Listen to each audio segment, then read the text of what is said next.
أعوذ بالله من الشيطان الرجيم. بسم الله الرحمن الرحيم.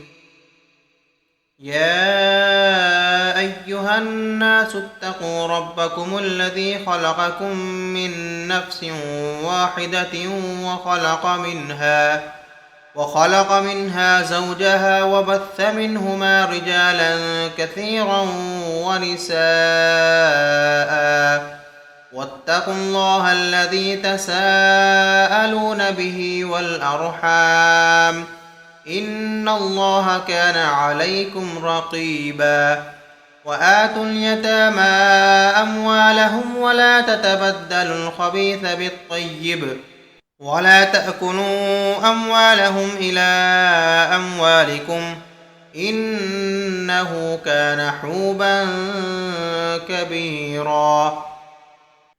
وإن خفتم ألا تقسطوا في اليتامى فانكحوا ما طاب لكم من النساء مثنى وثلاث ورباع، فإن خفتم ألا تعدلوا فواحدة أو ما ملكت أيمانكم، ذلك أدنى ألا تعولوا.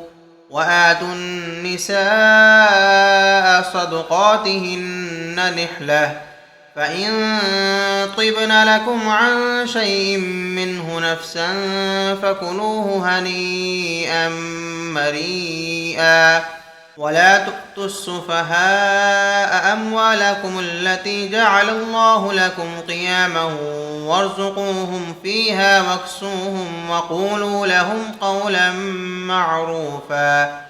وابتلوا اليتامى حتى إذا بلغوا النكاح، فإن آنستم منهم رشدا فادفعوا إليهم أموالهم ولا تأكلوها إسرافا وبدارا أن يكبروا.